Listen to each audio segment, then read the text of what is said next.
Hey everyone, welcome to week 12 of Heart to Heart. It's our last week, yay! It's very exciting. So this week we're talking about the last chapter of Men, Women, and the Mystery of Love. It is chapter 12, and it is titled Foundations for the Theology of the Body. So, the theology of the body encompasses the teachings from 129 of John Paul II's Wednesday addresses to the audience in Rome. And these happened from 1979 to 1984. So he talked about the theology of the body 129 times over the span of 5 years. That's insane. So obviously he really firmly believed in these teachings. In his integrated vision of the human person, it is his integrated vision. So he talks about the human person, body, soul, and spirit. So we're going to talk about a few key points from these teachings. So these topics include the law of the gift, original solitude, original unity, original nakedness, and original shame. And he talked a lot about Adam and Eve and where all these things originated, obviously, and where it all comes from. And like, this chapter is called The Foundations, so I can't go into super great detail about each one of these things because it's worth taking a class on. Like, literally, these teachings are just so in depth, and you could study them for a long time and still not learn it all. So this is just basic, but it's helpful nonetheless, and it'll kind of get you started on understanding his teachings and beliefs on this matter. And you can do a lot of your own research on it. I know there's a lot of information about it online. A lot of people have developed classes and courses that you can take on this to help you have a better understanding of the origins of it and John Paul II's teachings on it, and then how you can apply it in your life and how it affects basically the lives of everyone. So it's a really interesting topic, and we're just going to talk about the foundations of it. So, the law of the gift is basically referring to the fact that humans are made for self-giving love and not self-getting love. And they will find fulfillment only when they give themselves in service to others. So this is true for a lot of us. Like, how many of you have that feeling or that sense of like really just happiness when you've given someone a gift, or you've given a homeless person a granola bar that you know you're not going to eat later that you had in your bag, or when you've donated to an organization who's standing outside of a store, or like, we all have that sense of just like, whenever we give something of ourselves, we just have this sense of joy, whether it's on a small scale or a large scale.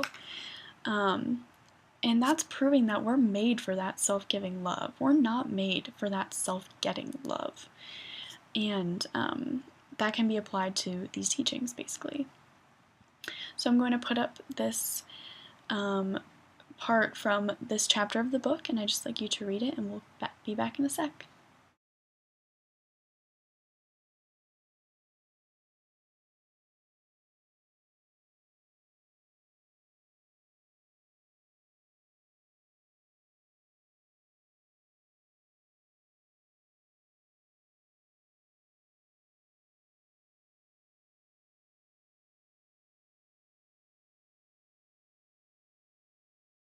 Alright, awesome.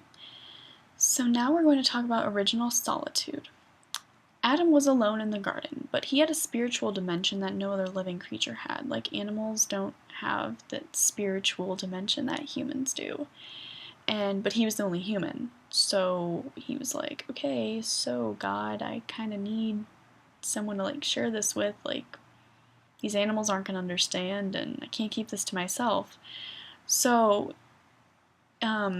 basically Adam was incomplete because he couldn't give himself to another, and he couldn't live out the law of the gift. This shows that humans are made to, like, man and woman are made to be together. And basically in these unions of love between a husband and wife, these husband and wife are made complete. Alright, so, original unity. Adam and Eve became one. So when God created Eve from Adam, they engaged in sexual intercourse. And this bodily union expresses a deeper spiritual union, especially during that time. I mean, at the time of creation, you know, I can't even imagine how amazing it must have been for Adam to be able to share that spiritual union with someone else, because he couldn't before Eve was there on earth with him. He had to keep it to himself because animals were roaming around him. That was it. He was the only human being. And this was the original unity that humans had. This was the first union between a man and a woman. Alright, original nakedness. So imagine being in a relationship in which there is no selfishness, and that your beloved is always seeking what's best for you. He truly views you as a gift that is uniquely entrusted to him, and he takes his role seriously with a profound sense of responsibility. This is the kind of relationship that Adam and Eve had in the garden. They were naked. They were free. And nakedness here refers to not only like bodily nakedness, but they were just like completely naked to each other. Like just Eve knew Adam completely, and Adam knew Eve completely. They just like they could see the deepness of the other person. They knew everything. There was no shame, and it was the most perfect relationship that humanity will ever see. And then there's original shame. So once original sin came about, Adam and Eve instinctively conceal their sexuality from each other the moment sin and lust enter their lives. So shame took the place of absolute trust. And it's really sad to think about. But yeah, so shame entered the world when original sin entered the world, and they were no longer completely naked to each other, bodily or like spiritually, or just they no longer had that complete trust. Shame took the place of it. So these are the basically just the foundations of St. John Paul II's teachings on the theology of the body. So don't think that this is it. There's a whole lot more to it, but this chapter just kind of lays them out for you. Alright guys, so this is the last video of my 12-week series on men, women, and the mystery of love. So I am so grateful and thankful that you all kept watching in these videos, and I've gotten some really good feedback, so that's good, and I just really appreciate you taking the time to watch and learn.